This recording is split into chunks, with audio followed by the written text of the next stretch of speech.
Kashmir has witnessed relative peace in the last almost 4 years, ever since the abrogation of Article 370. But even as statistically violence and terrorism has been low, radicalization continues, particularly in South Kashmir, forcing recruitment and also a new form of terrorism, which is the hybrid mode of terrorism. What does this say about the peace and the return of progress and development in Jammu and Kashmir? We are joined by Abhinav Pandya, who is an expert on radicalization and counterterrorism and founder of Usanas Foundation. Thank you so much, Abhinav, for joining us. I want to begin by asking you a simple question. Is jihad and terrorism dying in Kashmir? Very interesting question. Well, as far as jihad and terrorism are concerned, personally I feel that it's a mental concept. Jihad is essentially a mental concept.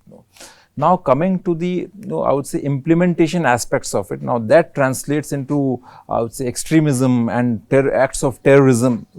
Now as far as mental part is concerned, I guess it is very strongly entrenched, because over the last 3 decades, Pakistan has radicalized the minds. They have completely changed the mindset through institutions like Jamaat-e-Islami and some of the Wahhabi institutions like Jamiat Ahle Hadith and all. And most lately, Turkey has been the new entrant. Combined with that, you have this element of anti-India propaganda, warfare and campaign. And then it gets coupled with this, the drug addiction problem. So certainly this, as far as mental part is concerned, jihad is very strongly entrenched. The institutions, peddling that jihad narrative, particularly the mosques and the radical leaders, they are pretty much alive. But yes, terrorism is certainly on the decline, because India has taken some of the very strong kinetic measures. They have neutralized all the commanders. Terror financing has been on the priority for the government over the last few decades. So all those nodes and money networks have been cracked upon. Government is also coming out with the new narrative.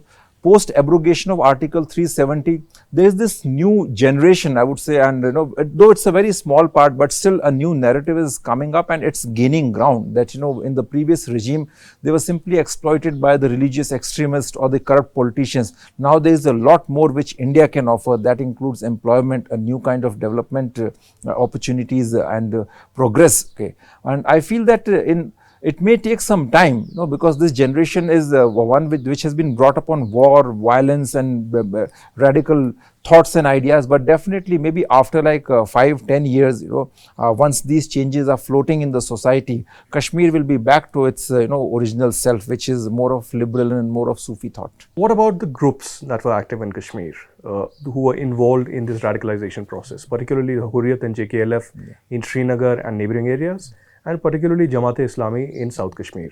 As groups, they have been tackled upon. Most of their leadership have been either arrested, some have passed away, and some have become defunct. But as individuals, some of them are still active, particularly when we say Jamaat-e-Islami, because this is an ideology. And yes, as individuals, this is ingrained in the system as well. Several government functionaries in the middle rung or the lower rung of the government in J&K are also, entrenched with this ideology of Jamaat-e-Islami. How does one deal with that? How does one deal and end that kind of a vicious circle of radicalization? Yes. Again, a very, very interesting question, because, whenever we are dealing with terrorism, unfortunately, we have completely forgotten to deal with the furnace of terrorism. In my book, Radicalization in India, I have called these organizations like Jamaat-e-Islami, PFI as the infrastructure, the furnace, the engine of terrorism. Because what comes on the surface, a few terrorist groups, a few acts of terror, that is just the final product. But that cannot happen without a very long sustaining, self-sustaining, system of radicalization. And over the years in Kashmir, it has now gone into an autopilot mode. So organizations like Jamaat-e-Islami, when the government says that, well, fine, we banned them, well, they have been in function, they have been in operation for the last 3-4 decades, though the organization started in 1942. In 1970s, in fact, our own governments, the central governments, they kind of promoted it because, they could not understand, the long-term designs, and their understanding of Islamist organizations was very flawed. So for some petty political issues, these organizations were nurtured. Okay. So over the last 3 decades, they have created an excellent system of schools, orphanages, welfare institutions, charities, and they have a very strong presence in the society. They have a presence in the government.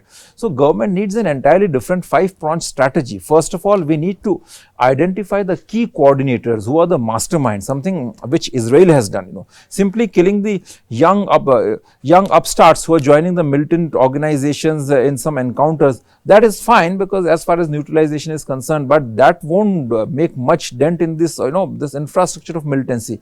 So you have to find out the key motivators, finance coordinators, and the key masterminds, and then we need to get rid of them. There are legal mechanisms, then there are extrajudicial mechanisms. Definitely when you're dealing with national security threats like terrorism, certainly such extrajudicial mechanisms have also been resorted to by various countries. So we need to consider that option too, because sometimes, because of the legal lacunae, they come out of the courts, and they just, we're not able to jail them, prosecute them properly, particularly in the cases of terror financing, because if the money originates in London, it reaches Karachi, finally in Kashmir, it's very difficult to prove that link.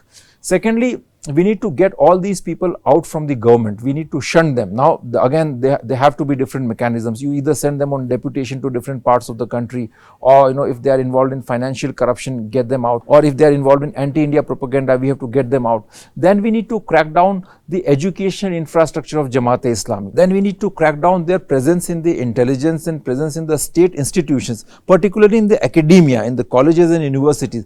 Finally, once it's done, then the ban will work.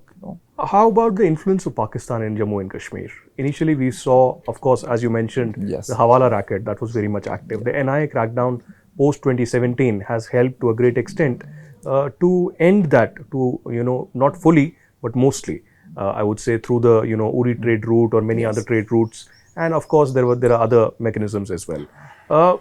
Is Pakistan still very much active ideologically and otherwise in Jammu and Kashmir? Because we've seen that after the abrogation of 370, there was frustration in the radical groups in Kashmir, and frustration with Pakistan also, that they were not able to respond either strategically or militarily or through the proxy war to 370. Yes, Pulwama happened, and thereafter Balakot happened, and finally abrogation of 370.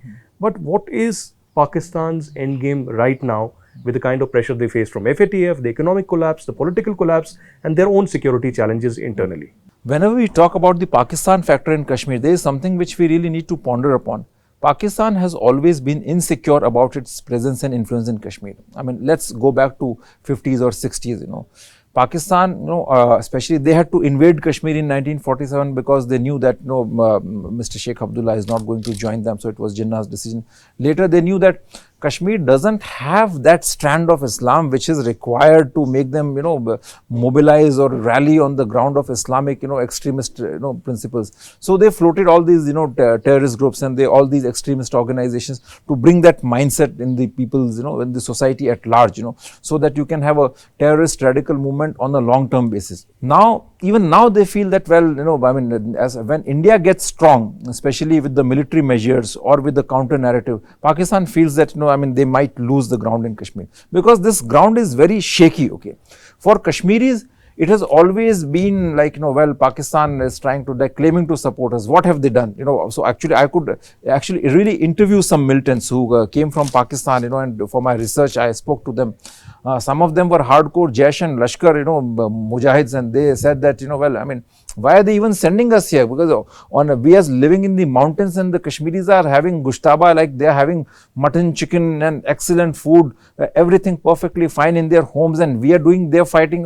What's this? No, and we don't see that they are in any problem. They can pray, they can, the females are being respected by the Indian armed forces. Everything is perfectly fine. So why are we made to fight? And Kashmiris, for them, it's always Pakistan claimed that they didn't do that, and after the abrogation of Article 370, there was a lot of frustration because they actually wanted Pakistan to do their bidding, they wanted that, there was this feeling among the extremist groups, not all the Kashmiris, but yes, among the terrorist groups and the extremist groups, that there has to be some support, and some violent activities. When that did not materialize because of the, the international factors and Pakistan's frailing economy, Modi government's strong international, networking and presence, lack of support from the Gulf, they were very frustrated. Now Pakistan fears that they will lose ground in Kashmir, and they are actually losing ground in Kashmir. So, in fact, in a very short-term measure, what they may plan to orchestrate some kind of a mass civil violent resistance movement in Kashmir. Some is because certainly there are some local factors also, because like we've seen that over the last 3 years, it's mainly bureaucracy which has been ruling in Kashmir, and there are some issues related to governance also. People are not able to vent it out. Organizations like Jamaat-e-Islami and all, they are still working at a covert level trying to radicalize, and Pakistan's best bet at this stage, given their internal situation as well as international situation, that some kind of a violent massive civil resistance which is homegrown, which takes place in Kashmir. For that they have I'm told that they've already sent a large number of foreign fighters who are radio silent right now, and they may act as a catalyst in the future. Now if that happens, the movement of the forces will be very difficult, and election is coming in 2024. So if some situation like that arises, government of India will have to launch a very massive crackdown. If people die, that will be an international embarrassment. Another likely repercussion of that is that in case if some kind of a violent resistance happens, then just to ward off or to divert the attention from the internal problems of the bad economy and bad governance, Pak army may start open the front on our borders. On the other hand, China already, like we are facing a lot of threats from China. We're still not sure what they're going to do at the border. So this is a very tricky situation right now, and a little volatile also. I think we need to keep that in mind, But best bet for Pakistan would be agitation, which at least superficially looks homegrown and which is a very violent civil agitation. That's why they're just launching all these new kinds of militants like lone wolf and hybrid militants, those who look like commoners. One important challenge right now is disinformation. And let's begin with Kashmir, since we are talking about it. Ever since the abrogation, there was a complete disinformation campaign, either from the Middle East or from the West, completely attacking the Indian government and spreading fake news, spreading misinformation about Kashmir, that the human rights are being crushed and fundamental rights are being crushed. How does one deal with that? One, at the state level, one at the individual and institution level, because facts about Kashmir haven't really come out on ground. The reality is still hidden from the common people, that there is relative peace. If we compare last 3 years with the previous last 3 years, there is historic change that has been witnessed. Not many encounters take place. Terror attacks have reduced, and recruitment and lone wolf attacks have also drastically reduced. So how do we see tackling of disinformation? Well, disinformation definitely is becoming a very strong challenge, But see, I have a point to make that see, if you want to believe certain thing, there is a large segment of people, not just in Kashmir, like even in the Muslim community in the entire country, who have been fed with this very poisoned narrative, and like given I would say the internal mental makeup or something like that, if they want to believe that, India is doing this or that, and if something of that sort come across, then the most likely response would be to just be happy with that. Well, this is happening, and this is a larger narrative. Now if something contrary comes, no, this is not the case, things are really getting better. In that case, they'll be upset for a while. Okay, oh, why this bad news is not coming, this is really bad. So in that case, they may not say anything, but they would not try to promote that narrative. So I guess we are in that situation. There's this huge baggage of the past which has already poisoned their minds. The minds are preoccupied. So this simply floating a counter narrative will not help. But effectively emphasizing it, and going on like really aggressive with that. Okay, well, if someone is spreading misinformation and someone is saying that, what makes you say that? Why the hell are you doing that? Well, these are the facts. So media, academia, and the common population, and also some very strong legal measures to deal with that. That's what is required. Now see, about Kashmir, okay, where is the literature?